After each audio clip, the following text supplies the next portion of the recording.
आदाब। यूपी इंतखाबी जंग में आप सभी का इस्तकबाल है। मैं हूं सैयद अहमद जीलानी। नाज़रीन, उत्तर प्रदेश में चौथे मरहले के तहत 9 अजला की 59 सीटों पर वोट डाले गए। पोलिंग मजमूई तौर पर पुरअमन रही। यूपी में इख्तिदार के लिए हर पार्टी अपना पूरा दमखम लगा रही है। बीजेपी इख्तिदार को बरकरार रखने के लिए कोई कसर नहीं छोड़ रही है। आज वज़ीर आज़म मोदी ने कौशाम्बी में अवामी रैली से खिताब करते हुए अपोजिशन और खासकर समाजवादी पार्टी पर निशाना साधा, तो वहीं कुशीनगर में राजनाथ सिंह ने मोर्चा संभाला। बहराइच में अखिलेश यादव ने योगी हुकूमत को हर महाज पर नाकाम बताते हुए आवाम से समाजवादी पार्टी के हक में वोट डालने की अपील की। इंतखाबात के दरमियान आवाम की परेशानियां और उनका दर्द सभी लीडरों को नजर आने लगता है। आवाम की गरीबी सभी को नजर आती है, लेकिन उनकी बेरोजगारी और इसका सबब कोई नहीं बताता। इस वक्त यूपी में अपनी जीत के साथ दूसरी पार्टियों को नीचा और कमतर दिखाने का सिलसिला तो जारी है ही, लेकिन इसके साथ साथ आवाम को उनकी परेशानी बताकर दूसरों पर तनकीदें भी हो रही हैं।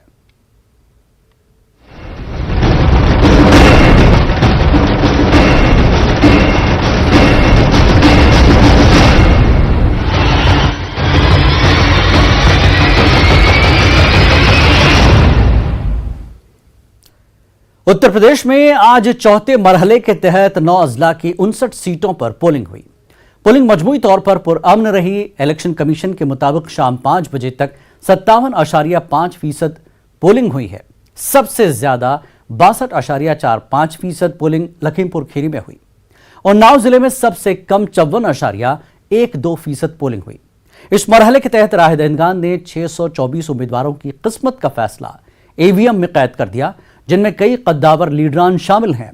मरकजी वजीर दिफा राजनाथ सिंह, बीएसपी सुप्रीमो मायावती, वजीर कानून ब्रिजेश पाठक, नायब वजीर आला दिनेश शर्मा, बीएसपी लीडर सतीश मिश्रा और कांग्रेस से बीजेपी में गई आदित्य सिंह, यूपी के रियासती वजीर मोहसिन रजा, बीजेपी लीडर साक्षी महाराज और वजीर ममलिकत दाखिला अजय मिश्रा ने अपने वोट डाले।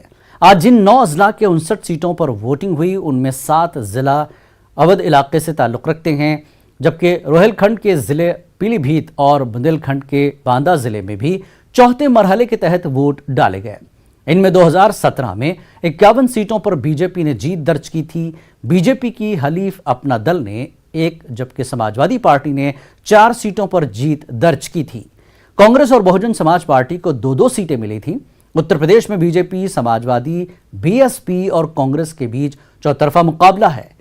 बीजेपी पर जहां 2017 की कारकर्दगी दोहराने और अपना दबदबा कायम रखने का दबाव है, तो वहीं इख्तिदार में वापसी की जुगत कर रही समाजवादी पार्टी इन हलकों में बीजेपी को कड़ी टक्कर देने की कोशिश कर रही है। आज प्रियंका गांधी की कायदाना सलाहियत का भी इम्तिहान है। कांग्रेस के रिवायती किले रायबरेली में पार्टी की साख दांव पर लगी है, क्योंकि रायबरेली की रुकन असेंबली आदित्य सिंह ने कांग्रेस छोड़कर बीजेपी का दामन थाम लिया है। इस चतुर्थ चरण में कुल 874 आदर्श मतदान केंद्र, 142 समस्त महिला कर्मी मतदेय स्थल बनाए गए थे, जिससे मतदाताओं को सुखद निर्वाचन प्रक्रिया की अनुभूति हो सके। पीडब्ल्यूडी मतदाताओं के लिए मतदान केंद्रों पर व्हीलचेयर एवं जगह जगह पर वॉलंटियर्स की व्यवस्था की गई थी, जो कि पीडब्ल्यूडी मतदाताओं की सहायता के लिए उपलब्ध थी। चतुर्थ चरण के मतदान हेतु पोस्टल बैलेट हेतु हर 4 श्रेणियां यथा 80 वर्ष की आयु से अधिक के मतदाता, दिव्यांग, अनिवार्य सेवाएं तथा मतदान कार्मिक, कुल 60,585 मतदाताओं को पोस्टल बैलेट निर्गत किया गया, जिनमें से 52,512 मतदाताओं द्वारा पोस्टल बैलेट कास्ट किया गया। 80 वर्ष की आयु से अधिक के मतदाता एवं दिव्यांग मतदाताओं में जिनके द्वारा पोस्टल बैलेट का विकल्प चुना गया था, उनके पते पर जाकर मतदान दल द्वारा मतदान कराया गया। प्रक्रिया को स्वतंत्र, निष्पक्ष एवं पारदर्शी बनाए रखने हेतु मतदान दल के साथ एक माइक्रो ऑब्जर्वर तथा वीडियोग्राफर की व्यवस्था की गई थी, तैनाती की गई थी एवं प्रत्याशियों को संपूर्ण प्रक्रिया को देखने हेतु स्वयं अथवा अपने अभिकर्ता को भेजने के लिए मतदान दल का शेड्यूल उपलब्ध कराया गया था एवं इस श्रेणी के मतदाताओं की सूची भी प्रत्याशियों को उपलब्ध कराई गई थी। इस मतदान प्रक्रिया की पूरी वीडियोग्राफी कराई गई है।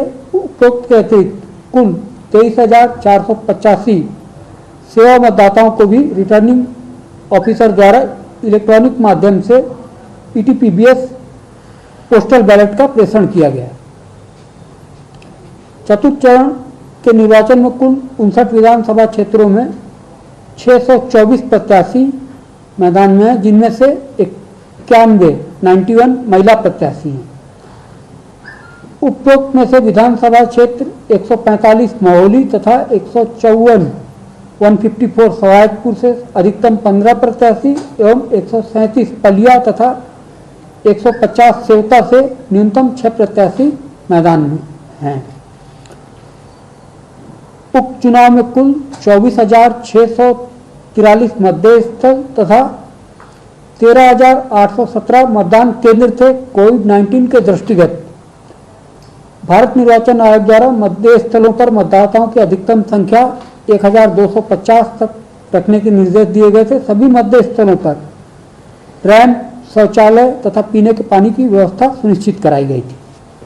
मतदान पर सतर्क दृष्टि रखने के लिए आयोग द्वारा 57 सामान्य प्रेक्षक, 9 पुलिस प्रेक्षक तथा 18 व्यय प्रेक्षक भी तैनात किए गए थे।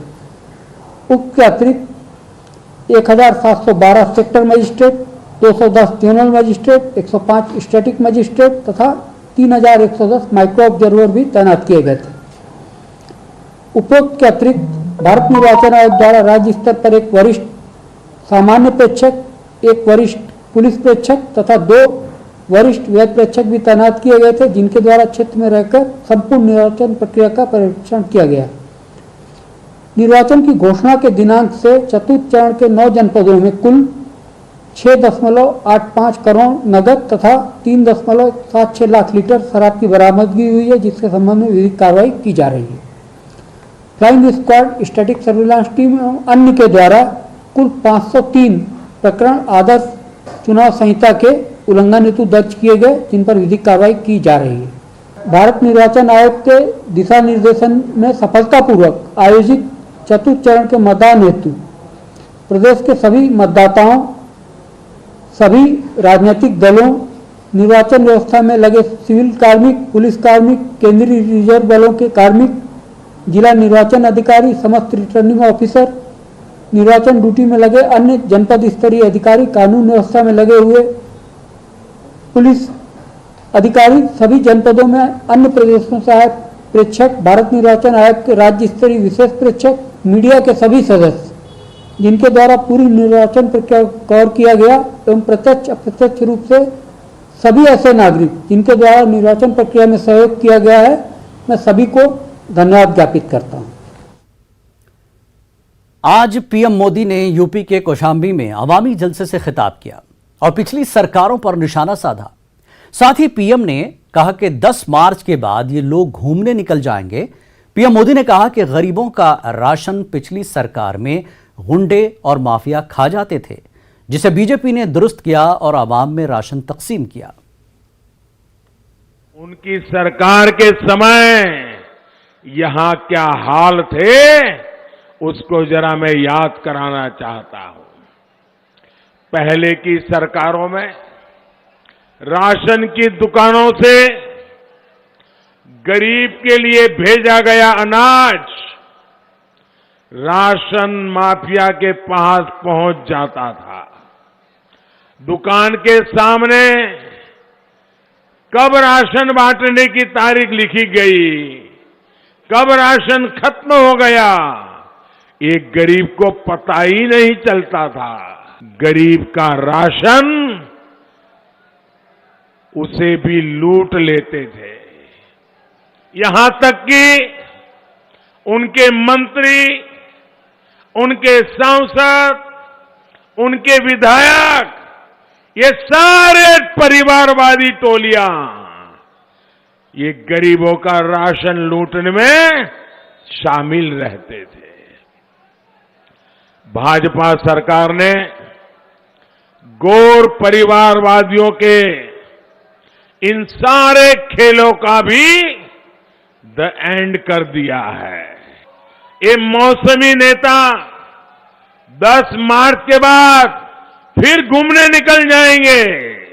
यूपी का कोई व्यक्ति भूल नहीं सकता कि पिछली सरकार में जमीन परिवारवादियों का शासन था तो क्या क्या होता था। कानून व्यवस्था पंगु बना दी गई थी। गुंडे माफिया खुलेआम जमीनों पर कब्जा कर लेते थे। गुंडागिर्दी इतनी चरम पर थी कि बहन बेटियां घर से निकल भी नहीं पाती थी। और आज भाजपा सरकार की अनेकों योजनाओं से हमारी बेटियों का भविष्य संवर रहा है। वो शासन करने के बजाय वो शासन नहीं शोषण करते थे। हमने सेवा का रास्ता चुना है। वो अपने महल बनाते थे, हमने गरीबों के घर बनाए हैं। यूपी के कुशीनगर में राजनाथ सिंह ने भी समाजवादी पार्टी सरकार को निशाना बनाया और कहा कि समाजवादी पार्टी सरकार में गुंडागर्दी का सफाया बीजेपी ने किया, क्योंकि गुंडागर्दी का खात्मा वही पार्टी कर सकती है जिसमें कायदे और कानून हो।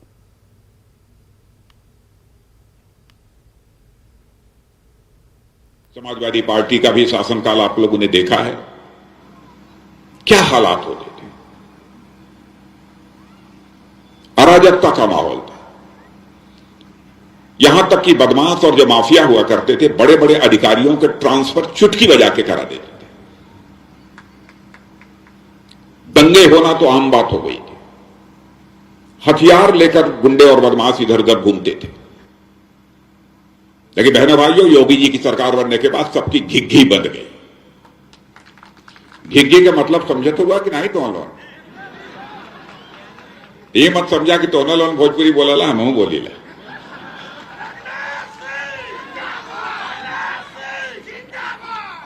हम जानबूझ के घिघी शब्द का प्रयोग कर लिए। हमहू गोरखपुर विश्वविद्यालय में पढ़ा रही हमको मालूम है कि घिघी बोला न लोग।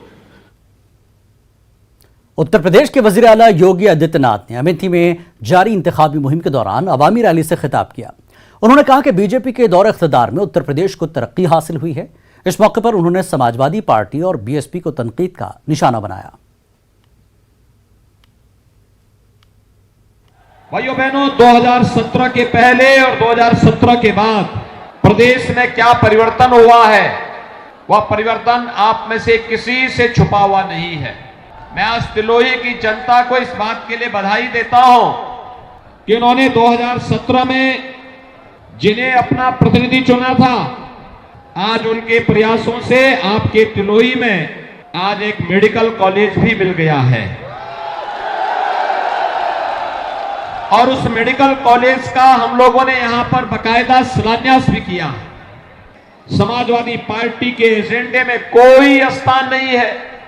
समाजवादी पार्टी रही हो या बहुजन समाजवादी पार्टी या कांग्रेस, इन लोगों ने राजनीति की, लेकिन इनकी राजनीति का आधार जाति, मत और मजहब हुआ करता था। 2017 में भारतीय जनता पार्टी को अपना आशीर्वाद दिया और भारतीय जनता पार्टी ने प्रधानमंत्री मोदी जी के नेतृत्व में देश के राजनीतिक एजेंडे को बदल करके रख दिया। यहां रुकेंगे छोटे से ब्रेक के लिए। ब्रेक के बाद खबरों का यह सिलसिला जारी रहेगा। दोबारा आपका खैर मकदम है। आप देख रहे हैं यूपी इंतखाबी जंग। समाजवादी पार्टी के सदर अखिलेश यादव ने बहराइच में चुनावी रैली से खिताब किया। इस मौके पर अखिलेश यादव ने वजीर आजम नरेंद्र मोदी और उत्तर प्रदेश के वजीर आला योगी आदित्यनाथ पर जमकर हमला बोला। अखिलेश यादव ने कहा कि बीजेपी के छोटे लीडर छोटा झूठ बोलते हैं, जबकि बड़े लीडर बड़ा झूठ बोलते हैं, और जबकि मुल्क के सबसे बड़े लीडर सबसे बड़ा सफेद झूठ बोलते हैं। पहले ही कहा था कि जिस समय मतदान हुआ पहले और दूसरे चरण का, समाजवादी पार्टी और गठबंधन ने पहले 2 चरण में ही शतक लगा दिया और आज के बाद जब शाम होगी, वोट पड़ जाएगा, तो दूसरा शतक भी गठबंधन लगा देगा। और जो कह रहे थे कि गर्मी निकाल देंगे, जो कह रहे थे गर्मी निकाल देंगे, वो पहले दूसरे चरण में ही ठंडे पड़ गए हैं। बताओ, आपके बगल के जिले में एक मंत्री पुत्र ने जीप से किसानों को कुचल दिया और उसी की वजह से और लोगों की जान चली गई। सरकार उसके खिलाफ कार्रवाई नहीं कर रही थी। जब हम लोगों ने सबने मिलकर के और बहुत सारे राजनीतिक दलों ने जब दबाव बनाया, तब जाकर के थोड़ी बहुत कार्रवाई हुई। लेकिन आज सुन रहे हैं कि जमानत मिल चुकी है, लेकिन अभी जनता की अदालत में जमानत नहीं मिली है। यही जनता इनकी जमानत जब्त करेगी। इनके नेताओं के जब मैंने भाषण सुने तो इनके जो छोटे नेता हैं वो छोटा झूठ बोल रहे हैं और जो बड़े नेता हैं वो बड़ा झूठ बोल रहे हैं और जो सबसे बड़े नेता हैं वो सफेद और सबसे बड़ा झूठ बोल रहे हैं। जो लोग कहते थे कि हवाई चप्पल वाले हवाई जहाज में चलेंगे, जैसे ही सरकार में आए तो हवाई जहाज बेच दिया कि नहीं बेच दिया? हवाई जहाज जहां खड़े होते हैं हवाई अड्डे बिक गए कि नहीं बिक गए? जो पानी के जहाज से वो बिक गए और पानी का जहाज जहां खड़ा होता है वो बंदरगाह बेच दिया। रेलगाड़ी बेच रहे हैं और रेलगाड़ी जहां खड़ी होती है, पता कर लेना, रेलवे स्टेशन और सब कीमती जमीन इस सरकार के लोगों ने बेच दिया। हवाई चप्पल पहनने वाला हवाई जहाज में चलेगा।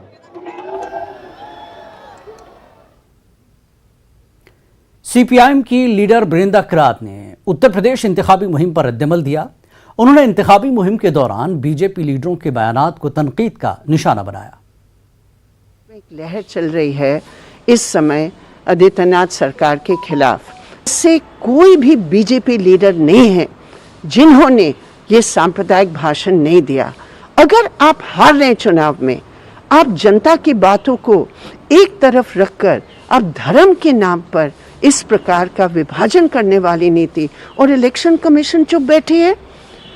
इलेक्शन कमीशन क्यों नहीं हस्तक्षेप किए है? बीजेपी की जो भाषा रहा है, हमारे इस चुनाव में एक बात जो सामने आई है, बीजेपी नेताओं के लिए राष्ट्र भाषा गाली भाषा है और कुछ नहीं। राष्ट्रीय भाषा इस चुनाव में बीजेपी के लिए गाली भाषा रहा है।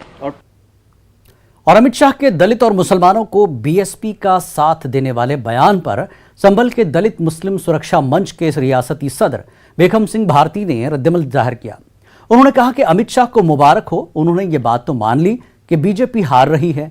उन्होंने कहा कि अकेले दलित और मुसलमान ही, समाज का हर तबका और किसान मायावती के साथ है और बीएसपी की जीत यकीनी है। मैं तो बधाई देना चाहूंगा अमित शाह जी को, जिन्होंने ये बात कबूल ली कि हमारी हार निश्चित है और मायावती की जीत पक्की है कि दलित और मुस्लिम वोट आज तक जुड़ा है। लेकिन मैं अमित शाह जी से एक बात कहना चाहूंगा कि शाह जी खाली दलित और मुस्लिम ही नहीं, बहन जी को सर्व समाज का वोट मिला है, खासतौर से किसान का वोट भी बहन जी को मिला है। क्योंकि जब 2011 में बहन जी की सरकार यूपी में थी, उस समय किसान, भारतीय किसान यूनियन बहुत लंबे समय से एक मांग करता आ रहा था कि हमारा गन्ने का रेट बढ़ाया जाए। तो उस समय जो चौधरी महेंद्र सिंह, जो भारतीय किसान यूनियन के राष्ट्रीय अध्यक्ष हुआ करते थे, महेंद्र सिंह टिकैत जी को बहन जी ने मैसेज भेजा और उनको लखनऊ बुलाने का काम किया। अंबेडकर पार्क में उनसे मीटिंग हुई और बहन जी ने उनसे कहा कि टिकैत जी, आप हमें बताइए, आप इतने परेशान क्यों इतने लंबे समय से आप धरना प्रदर्शन कर रहे हो? तो महेंद्र सिंह टिकैत जी ने कहा, जितने भी उनके सब किसान साथी थे, उन्होंने कहा कि बहन जी हमारा जो है बहुत दिन से गन्ने का रेट नहीं बढ़ा है, जबकि महंगाई बराबर होती जा रही है। तो बहन जी ने उन्हें आश्वासन दिया कि आप जब यहां से घर जाओगे तो जब सुबह का पेपर आप देखोगे तो आपको गन्ने का रेट उसमें बढ़ा हुआ मिलेगा। किसान भी सब बहन जी की तरफ चला गया और इस बार बहन जी दमदारी के साथ यूपी की सीएम बनेंगी। इंतखाबात के वक्त सियासी पार्टियों की इल्जाम तराशियां, बड़े बड़े दावे, झूठ की सियासत एक तरफ और ग्राउंड जीरो की रिपोर्ट एक तरफ, दोनों में कितनी है एकसानियत और कैसी है ग्राउंड जीरो की हकीकत? आइए देखते हैं सोनभद्र एक छोटे से इलाके म्यूरपुर की रिपोर्ट, जहां के लोगों ने वोटिंग का बायकॉट कर रखा है।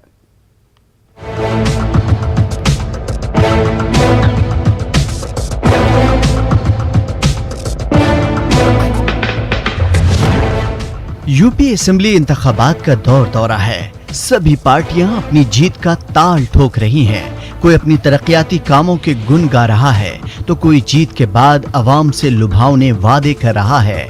इस वक्त झूठ, वादे, सुनहरे ख्वाब सियासत की भट्टी में पकाए जा रहे हैं और वोटर्स को परोसे भी जा रहे हैं। सभी पार्टियां खुद को मसीहा और दूसरों को गुंडागर्द पार्टी बता रही है, लेकिन ग्राउंड जीरो पर इसकी हालत सिर्फ अवाम के दर्द से अया होता है। आज हम आपको लिए चलते हैं यूपी के सोनभद्र, जहां 7वें मरहले में 4 असेंबली हलकों में इंतखाबात होने हैं। यहाँ की तरक्की देखिए और अवाम की आंखों में तरसती उम्मीदें। 6 साल से टूट गया है और हम लोग नहीं आ पाते हैं, और बरसात के महीने में 6 महीना तक हम लोग नहीं जाते हैं, और फिर जब ये नहीं आता है बाढ़ तो हम लोग घूम के जाते हैं। बहुत डुबान भी आ जाता है पर पुलिया बन ही नहीं रहा है। कितना दिन पानी खड़ा रहता है इस पुलिया पे?